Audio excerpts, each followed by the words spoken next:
यह कहानी है एक लड़के रजवान की, जिसके साथ जिंदगी में ऐसा वाकया हुआ जिस पर शायद किसी को यकीन न आए। कोई उसकी जिंदगी में ऐसा आया कि उसकी किस्मत ही बदल गई। रजवान एक छोटे से गांव का रहने वाला था। वह एक गरीब खानदान से ताल्लुक रखता था, बावजूद इसके कि वह पढ़ा लिखा नौजवान था, लेकिन गांव में कोई सुविधा, उसके लिए कोई नौकरी नहीं थी। फिर एक दिन वह अपने माँ बाप से कहने लगा, अब्बा, मैं शहर जाकर अपनी किस्मत आजमाना चाहता हूं। शहर जाकर नौकरी करूंगा तो 4 पैसे हाथ आएंगे। यह सुनकर उसके माँ बाप परेशान हो गए और कहने लगे, रजवान बेटा, शहर के लोग बहुत चालाक और मक्कार होते हैं। तुम जैसे सीधे सादे और भोले भाले नौजवान को देखकर कहीं कोई धोखा ना दे दे। रजवान कहने लगा, नहीं अब्बा जान, ऐसा नहीं होगा। मैं शहर जाना चाहता हूं और अपनी किस्मत बदलना चाहता हूं। हो सकता है कि वहां जाकर मैं 4 पैसे कमाऊं और घर के हालात बदल जाएं। रजवान ने अपने माँ बाप को राजी कर लिया था। वैसे भी उसके 5 छोटे बहन भाई थे। बाप एक गरीब मजदूर था और माँ भी लोगों के घरों में कामकाज करती थी। बड़ी मुश्किल से उसने रजवान को मैट्रिक तक तालीम दिलवाई थी। फिर एक दिन रजवान ने अपना सामान बांधा और शहर की तरफ रुख कर लिया। वह अपने गांव के नजदीक एक बहुत बड़े शहर में आ गया था। यहां पर वह किसी को जानता नहीं था, तो फिर नौकरी कैसे तलाश करता। 2 दिन तक वह ऐसे ही सड़कों पर खवार होता रहा। बाप ने उसे खर्चे के लिए जो पैसे दिए थे, अब वह भी आहिस्ता आहिस्ता उसके पास खत्म होते जा रहे थे, लेकिन उसे कहीं नौकरी नहीं मिल रही थी। फिर एक दिन वह थक हार कर एक दरख्त के नीचे बैठ गया। यह एक खूबसूरत सा इलाका था। यहाँ पर बड़े बड़े बंगले थे। वह परेशान सा सर झुकाए बैठा था कि अचानक उसके पास एक आदमी आकर बैठ गया। वह रजवान को देखकर कहने लगा, क्या हुआ बेटे, बहुत परेशान लग रहे हो, लगता है किसी देहात से आए हो। यह सुनकर रजवान घबराया हुआ कहने लगा, जी हाँ, मैं यहाँ नौकरी की तलाश में आया था, लेकिन लगता है कि शहर की सड़कों पर नौकरी तलाश करना बेवकूफी है, क्योंकि 3 दिन से मैं भटकता फिर रहा हूं। अभी तक मुझे कोई नौकरी नहीं मिली। यह सुनकर वह आदमी कहने लगा, मेरे पास तुम्हारे लिए एक नौकरी है, क्योंकि मैं लोगों की मदद करता हूं। अगर चाहूं तो तुम्हारी भी नौकरी लगवा सकता हूं। यह सुनकर रजवान खुश हो गया और जल्दी से उस आदमी से कहने लगा, बस मुझे कोई ऐसी नौकरी दिलवा दीजिए जहां पर मेरे रहने का भी बंदोबस्त हो और मुझे तनख्वाह भी मिल जाए, क्योंकि मैं अपने माँ बाप को बहुत उम्मीद दिलाकर इस शहर में आया हूं, अपने हालात बदलने के लिए, क्योंकि मैं एक गरीब खानदान से ताल्लुक रखता हूं। यह सुनकर वह आदमी कहने लगा, देखो, तुम्हारी नौकरी तो मैं लगवा दूंगा, लेकिन जहां पर नौकरी है वहां पर कुछ अजीब और गरीब बातें मशहूर हैं। जैसे कि वह एक बंगला है जो बहुत पुराना है। वहां पर एक खानदान रहता है, लेकिन कहते हैं कि उस बंगले में कई साल पहले एक अजीब सी बात हुई थी, जिसकी वजह से आज भी वह बंगला रहस्यों से भरा हुआ है। यह सुनकर रजवान चौंक गया था। वह हैरत से कहने लगा, लेकिन कैसा राज? तो वह आदमी कहने लगा, मुझे इस बारे में कोई मालूम नहीं, लेकिन हकीकत यह है कि कोई भी वहां नौकरी करने के लिए तैयार नहीं होता। उन्हें एक घर के मुलाजिम की जरूरत है। तुम वहां पर मुलाजिम की हैसियत से काम करना और बदले में वह तुम्हें तनख्वाह देंगे और रहने की जगह भी, खाना भी मुफ्त होगा। यह सुनकर रजवान खुश हो गया और कहने लगा, मुझे कोई परवाह नहीं किसी भी बात की, बस आप मेरी वहां नौकरी लगवा दीजिए, आपकी बड़ी मेहरबानी होगी। इतनी मिन्नत समाजत करने के बाद वह आदमी उसकी नौकरी लगवाने पर तैयार हो गया था। रजवान उसके साथ बहुत खुश था। अब वह आदमी उसे अपने साथ उसी बंगले पर लेकर जा रहा था।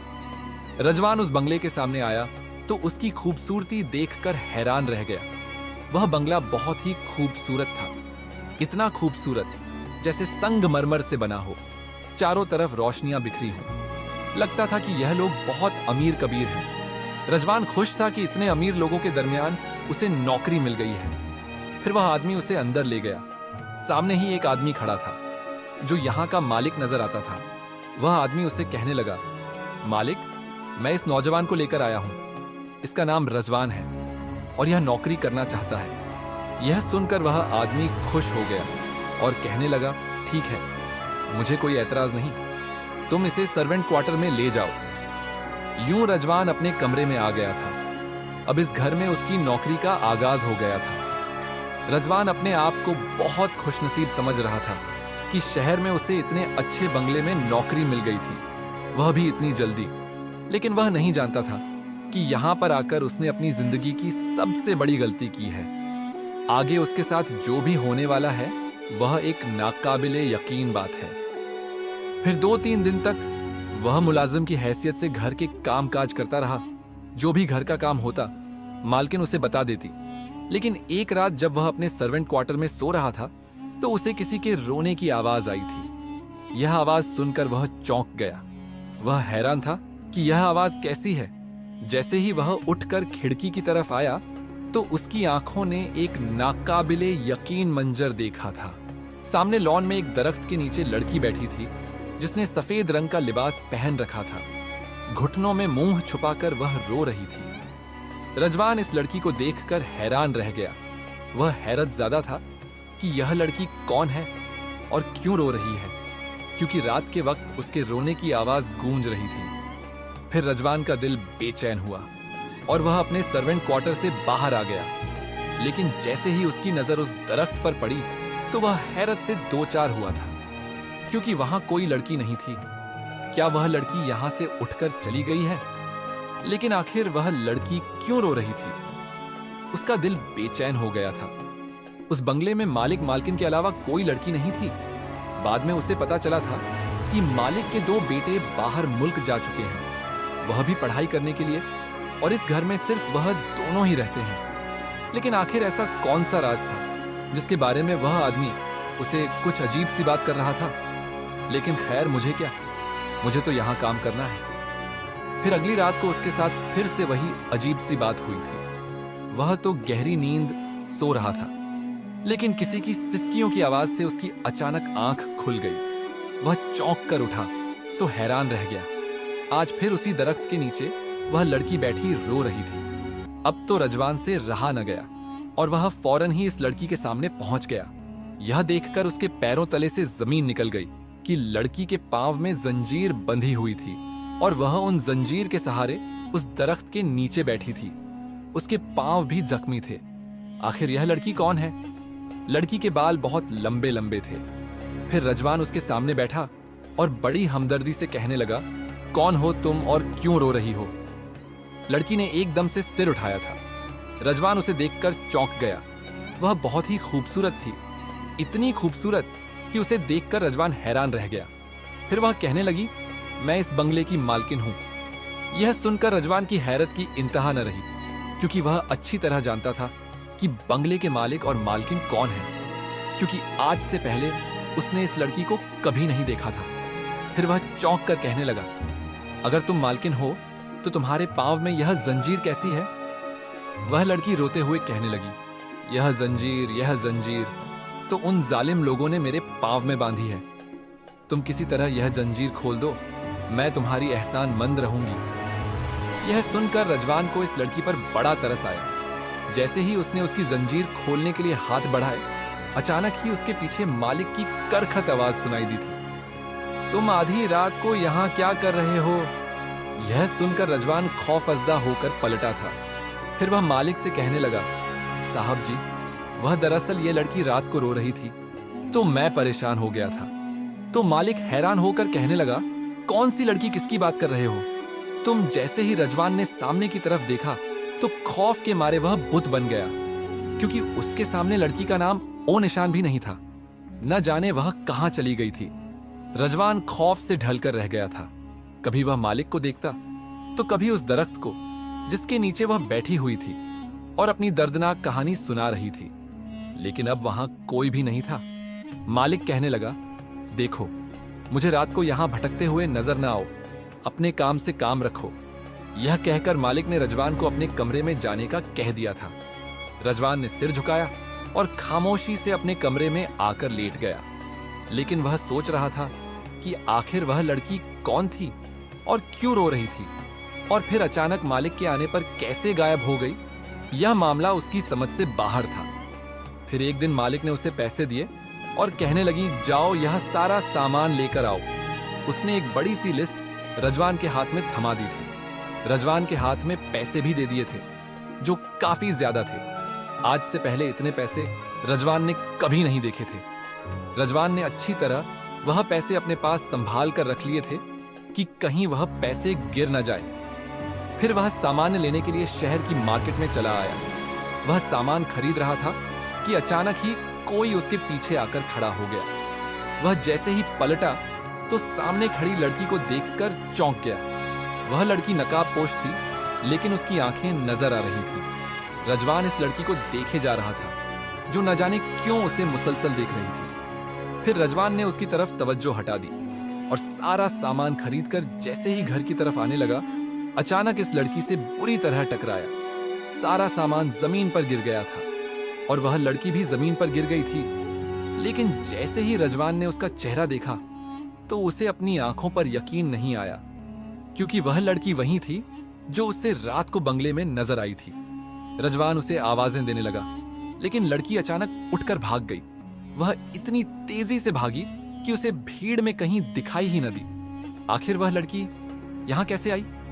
वह हैरान था कि लड़की उसका पीछा कर रही थी या फिर लड़की यहीं पर रहती है। उसे कुछ समझ नहीं आ रही थी, क्योंकि वह शदीद उलझन का शिकार था। सारा सामान लेकर घर आ गया था, लेकिन हकीकत बात तो यह थी कि जो कुछ उसके साथ हो रहा था, उस बना पर वह शदीद बेचैनी और बेसुकूनी महसूस कर रहा था। रात होती तो उस लड़की के रोने की आवाज उसके कानों में आती, जिसकी आवाज सुनकर वह बेचैन हो जाता। जैसे ही खिड़की खोलकर देखता तो दरख्त के नीचे बैठी हुई वह लड़की लंबे लंबे बाल खोले रोती हुई दिखाई देती। लेकिन मालिक ने सख्ती से कहा था कि वह अपने काम से काम रखे।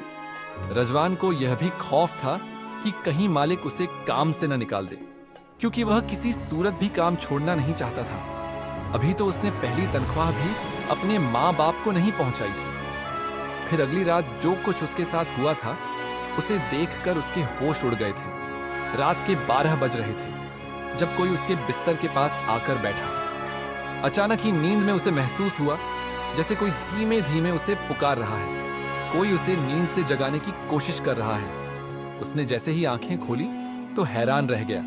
वह लड़की उसके करीब बैठी थी, बिल्कुल उसके सामने। बिस्तर पर उसके लंबे लंबे बाल जमीन को छू रहे थे। सफेद रंग का लिबास पहने और पांव में जंजीर वैसे ही बंधी हुई थी। वह एक बेबस कैदी दिखाई देती थी। रजवान उसे देखकर खौफजदा हो गया और कांपते हुए लहजे में कहने लगा, कौन हो तुम और यहां क्या कर रही हो? वह लड़की उसे कहने लगी, मैंने तुम्हें अपना हमदर्द समझा था। तुमने मुझसे कहा था कि तुम मेरी मदद करोगे, मेरे पांव से यह जंजीरें आजाद कराओगे, लेकिन तुमने मेरी मदद नहीं की। मैं इस बंगले की मालकिन हूं। अगर तुमने मेरी मदद की तो मैं तुम्हें माला माल कर दूंगी, क्योंकि मैं बहुत अमीर हूं। यह सुनकर रजवान हैरान रह गया। वह खौफजदा लहजे में कहने लगा, ऐसा नहीं हो सकता, क्योंकि इस बंगले के मालिक मालकिन कोई और हैं। तुम कौन हो? उस दिन भी तुम ऐसे ही गायब हो गई थी। रजवान उससे बहुत ज्यादा डर गया था। वह लड़की कहने लगी, मैं इस बंगले की कैदी हूं। अगर यकीन नहीं आता तो तुम इस बंगले में मौजूद तह खाने को तलाश करना। मुझे वहां पर रखा गया है, सिर्फ और सिर्फ मेरी दौलत की वजह से।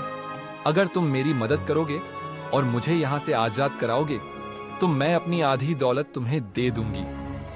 यह सुनकर रजवान की आंखें हैरत से फटी की फटी रह गई थी। वह लड़की कहने लगी, अब मैं चलती हूं, लेकिन मेरी बात पर गौर करना। अन्न में मेरी मदद करने की कोशिश करना, क्योंकि इससे तुम्हारी किस्मत बदल जाएगी। यह सुनकर रजवान गौर से उसे देखता रहा, यहां तक कि वह उसके सामने से उठकर चली गई। अब रजवान की नींद भाग गई थी और वह दिन रात सोचों में मुब्तिला रहने लगा। लेकिन वह चुपके चुपके उस तह खाने को तलाश करने की कोशिश कर रहा था जिसमें वह लड़की रहती थी। फिर उसे याद आया कि उसने लड़की का नाम तो पूछा ही नहीं। न जाने वह कौन है, कहां रहती है। वह उस लड़की से बहुत सी बातें पूछना चाहता था। फिर एक दिन वह बूढ़े चौकीदार से बातें कर रहा था। फिर वह चौकीदार से कहने लगा, बाबा जी, आप मुझे बताइए कि यहां पर कोई लड़की भी रहती है? यह सुनकर चौकीदार ने चौंक कर उसे देखा। फिर कहने लगा, अच्छा, तो वह तुम्हारे सामने भी आने लग गई। जो भी यहां काम करता है वह सबके सामने आती है, लेकिन तुम उसके धोखे में नहीं आना। यह सुनकर रजवान हैरान रह गया और हैरत से कहने लगा, यह आप क्या कह रहे हैं?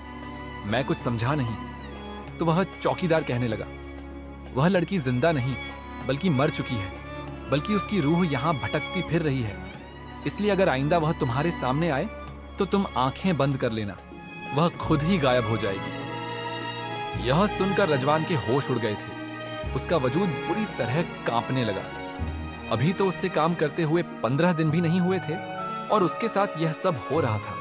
उसका खौफ से पीला पड़ता चेहरा देखकर चौकीदार हंसने लगा और कहने लगा, घबराओ मत, वह तुम्हें कोई नुकसान नहीं पहुंचाएगी। बस अपनी अजीब ओ गरीब कहानी सुनाती है। मुझे भी सुनाई थी, लेकिन मैंने उसकी बातों पर यकीन नहीं किया। फिर उसने मुझे तंग करना छोड़ दिया। इसीलिए तुम भी उसकी बातों पर गौर न करो। अगर यहां काम करना है तो क्योंकि मालिक बहुत अमीर है, अगर यहां काम करते रहे तो तुम्हारे हालात बदल जाएंगे। लेकिन रजवान बिल्कुल खामोश था। उसे लड़की की आंखों में दर्द दिखाई दिया था। अगर वह लड़की जिंदा नहीं है तो ऐसे क्यों लगती है जैसे बिल्कुल जिंदा सलामत मेरे सामने बैठी थी? आखिर यह सब क्या हो रहा है? रजवान ने दोनों हाथों में सिर थाम लिया था। फिर अगली रात वह सो न सका था। ऐसे लग रहा था कि कोई अपनी दुख भरी आवाज में कोई गाना गा रहा है। लेकिन जैसे ही वह बाहर आया तो उसी लड़की कहीं दिखाई न दी। आज वह लड़की उसके सामने नहीं आई थी, लेकिन रजवान की आंखें उसे तलाश कर रही थीं। तभी अचानक उसे याद आया कि उसने कहा था कि वह इस बंगले में मौजूद तहखाने में रहती है। क्या चौकीदार बाबा कोई झूठ कह रहा है या इसमें हकीकत है? अगली सुबह रजवान हस्बे मामूल अपने कामों में मसरूफ रहा, लेकिन उसका दिल ओ दिमाग सिर्फ एक ही सवाल में उलझा हुआ था, क्या वाकई वह लड़की मर चुकी है? अगर हां, तो उसकी रूह यहां क्यों भटक रही है? चौकीदार की बातें उसके जहन में गूंज रही थी, लेकिन लड़की की आंखों में जो कर्ब, जो मदद की इल्तिजा थी, वह झूठ नहीं हो सकती थी।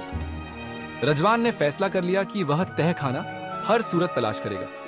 उसे इस लड़की की बात पर यकीन था और शायद यही उसकी तकदीर का मोड़ हो। रात के सन्नाटे में जब सारा बंगला नींद की आगोश में था, रजवान आहिस्ता आहिस्ता सीढ़ियों के नीचे बंगले की पिछली तरफ गया, जहां एक पुराना दरवाजा था जिस पर झंग आलू ताला लगा हुआ था। रजवान ने चौकीदारी कमरे से चोरी छुपे पुरानी चाबियां निकाली थी। कुछ कोशिश के बाद ताला खुल गया और दरवाजा चर की आवाज के साथ खुल गया। अंदर अंधेरा और नमी की तेज बू थी। जैसे ही वह अंदर दाखिल हुआ, सर्द हवा का झोंका उसके चेहरे से टकराया। वह आहिस्ता आहिस्ता सीढ़ियों से नीचे उतरा और नीचे एक खामोश तारीक राहदारी उसका मुंतजिर थी। वह एक एक कदम सोच समझकर रख रहा था। दीवारों पर मकड़ियों के जाले, पुरानी खून आलूद चादर और फर्श पर बिखरे कपड़ों ने उसके जिस्म में खौफ की लहर दौड़ा दी। अचानक एक दरवाजा दिखाई दिया जिस पर पुरानी उर्दू में लिखा था, वह राज जिसकी तलाश में तुम यहां आए हो, आओ मैं तुम्हें इस राज से वाकिफ करती हूं। इस राज को पढ़कर तुम्हें मेरी हकीकत का इल्म हो जाएगा। रजवान ने दरवाजा खोला तो एक छोटा सा कमरा नजर आया और वही लड़की जंजीरों में जकड़ी फर्श पर बैठी हुई थी। वह बिल्कुल हूबहू वैसी ही थी जैसे वह रातों को नजर आती थी। जैसे ही रजवान ने दरवाजा खोला, लड़की ने सिर उठाया और धीमी सी मुस्कुराहट के साथ बोली, तुम आ गए? मुझे यकीन था कि तुम आओगे। रजवान खौफ के बावजूद कमरे के अंदर गया। वह पूछने लगा, तुम कौन हो? क्यों कैद किया गया तुम्हें? और अगर तुम मर चुकी हो तो जिंदा रूह की तरह नजर क्यों आती हो? लड़की की आंखों में आंसू आ गए। वह बोली, मेरा नाम जहरा है।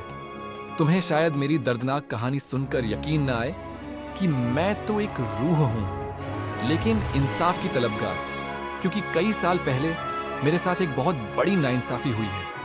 मैं तो एक मासूम ख्वाबों में जीने वाली लड़की थी, लेकिन ऐसे लगता है जैसे किसी ने न सिर्फ मेरे ख्वाबों का खून किया, बल्कि मुझे भी गला घोंट कर मार दिया गया, क्योंकि मैं वाकई मर चुकी हूं। मगर मेरा कत्ल मामूली नहीं था। मेरे सौतेले भाइयों ने मुझे मेरी दौलत के लिए जिंदा दरगोर कर दिया। जो यहाँ के मालिक बनते हैं वह मेरे सौतेले रिश्ते हैं। मेरे वालिदैन के मरने के बाद मैं इस बंगले की वारिस बनी, लेकिन मेरे भाइयों ने मुझसे सब छीन लिया। मैं चीखती रही, रोती रही, लेकिन किसी ने न सुना। यहां इस तह खाने में मुझे जंजीरों में बांध दिया गया। मुझे भूखा प्यासा रखा गया, यहां तक कि मैं एक पानी के घूंट के लिए भी तरसती थी। मुझे कई कई दिन तक रोटी भी नहीं दी जाती थी। मेरी सारी दौलत पर कब्जा करके उन्होंने मुझे भूखा तड़पा तड़पा कर मार दिया, और फिर एक दिन मैं हमेशा के लिए खामोश हो गई। बस मेरी रूह आज भी इंसाफ मांगती है। रजवान ने कांपती आवाज में पूछा, मैं तुम्हारे लिए क्या कर सकता हूं? तुम्हारी कहानी सुनकर मेरी रूह कांप गई है। मुझे यकीन नहीं आता कि कोई इस कदर भी बेरहम हो सकता है। मैं तुम्हारी हर मुमकिन मदद करने के लिए तैयार हूं। मुझे किसी दौलत का लालच नहीं। जहरा ने आहिस्ता से कहा, अगर तुम मेरी हड्डियों को इस कैद से आजाद करके करीबी कब्रिस्तान में दफना दो और मेरे कातिलों को बेनकाब कर दो, तो मेरी रूह हमेशा के लिए आजाद हो जाएगी। और मैं वादा करती हूं, तुम्हें तुम्हारी किस्मत से ज्यादा दूंगी। रजवान के दिल में हमदर्दी और खौफ की एक नई लहर दौड़ गई थी। उसने सिर हिलाकर हामी भर ली, लेकिन तभी पीछे से किसी के कदमों की आवाज सुनाई दी। कोई नीचे आ रहा था। रजवान फौरन झारा से दूर हट गया और दरवाजे के पीछे छुप गया। नीचे आने वाला शख्स खुद बंगले का मालिक था। उसके हाथ में एक पुराना ताला और चाबी थी। मालिक दरवाजा खोलकर कमरे में दाखिल हुआ और जहरा को मुखातब करके बोला, अब तुम कभी आजाद नहीं हो सकती, न तुम्हारी रूह न तुम्हारी दौलत। यह सब सुनकर रजवान का खून खौल उठा। अब उसे यकीन हो गया था कि यह आदमी जहरा का कातिल है। रजवान ने बंगले के मालिक की बातें सुन ली और अब उसके दिल में सिर्फ एक ही बात चल रही थी, जहरा को इंसाफ दिलाना।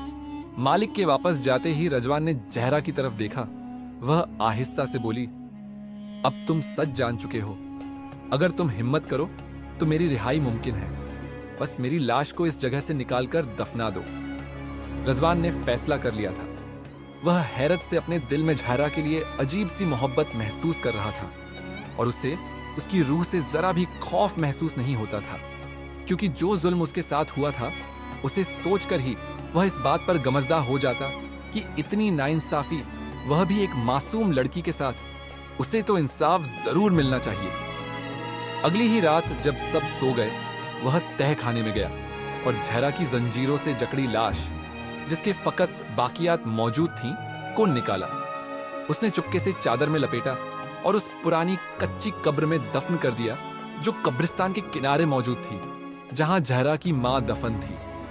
दफनाने के बाद रजवान ने जहरा के लिए दुआ मांगी और दिल में बोला, मैंने अपना वादा पूरा किया। उसी लम्हे एक ठंडी सी हवा चली और जैसे आसमान पर चांद ने चमकना शुरू किया हो। रजवान की आंखों के सामने जहरा की रूह सफेद लिबास में मुस्कुराते चेहरे के साथ जाहिर हुई। अब उसके पांव में जंजीर नहीं थी। जहरा बोली, रजवान, तुमने मुझे वह दिया जो मेरे सगे भी न दे सके, इंसाफ। तुम्हारी नीयत सच्ची थी, इसलिए मेरी दौलत में से तुम्हारा हिस्सा तुम्हें जरूर मिलेगा। यह कहकर वह धुंध की तरह गायब हो गई। 2 दिन बाद ही कुछ ऐसा हुआ जिसने सबके होश उड़ा दिए थे, क्योंकि पुलिस का एक वफद बंगले पर आया। रजवान ने चुपके से एक खत चपरासी को दे दिया था, जिसमें पूरा वाकया तहरीर था। जहरा के कत्ल की कहानी, तह खाने की निशानदेही और बाकियात की जगह। पुलिस ने तफ्तीश की और बालाखिर मालिक को गिरफ्तार कर लिया। मीडिया में हलचल मच गई। जालिम भाई ने अपनी सगी बहन को दौलत की खातिर तह खाने में कैद करके मार दिया। यह हर जगह फैल गई। लोग तौबा तौबा करने लगे कि इतना जुल्म मुंह भी एक मासूम लड़की के साथ। लेकिन बालाखिर उसे इंसाफ मिल गया था, क्योंकि उसकी मौत लोगों के सामने आ गई थी। वह तो इस मामले को दबाने की कोशिश कर रहे थे, लेकिन जहरा की रूह बेचैन थी इंसाफ पाने के लिए। अदालत में मुकदमा चला और जहरा को इंसाफ मिल गया। रजवान को बहादुरी के सिले में इनाम मिला और जहरा की जायदाद से अदालत के हुक्म पर उसे कानूनी तौर पर हिस्सा दिया गया। रजवान अब एक कामयाब और खुशहाल नौजवान था, क्योंकि मुजरिम सजा पाने के बाद जेल में चले गए थे, जबकि इस बंगले में रखी हुई वह सारी दौलत वहीं उस तह खाने में दफन थी, जिसका राज जहरा ने रजवान को बताया था। सारी दौलत का हकदार रजवान बन गया था। वह अपने माँ बाप और बहन भाइयों को शहर ले आया था। उसके माँ बाप बहुत खुश थे। उन्हें यकीन नहीं आ रहा था कि उनकी किस्मत बदल गई है। गांव के झोपड़ी नुमा घर से निकलकर अब वह एक इज्जतदार जिंदगी गुजार रहा था। एक दिन वह उसी बंगले के बागीचे में बैठा था जहां कभी वह दरख्त था, जहरा का दरख्त। आज वहां एक खूबसूरत यादगार बनी थी। यहां जहरा सो रही है, जिसने सच, इंसाफ और मोहब्बत को जिंदा रखा। हवा में खनकी थी, लेकिन दिल गर्म था। रजवान ने आसमान की तरफ देखा। एक नर्म सी खुशबू फैली। शायद जहरा की रूह उसे सलाम कर रही थी। यह कहानी थी एक गरीब लड़के की जो किस्मत की तलाश में आया था, लेकिन किस्मत से बढ़कर एक मजलूम की आवाज बन गया।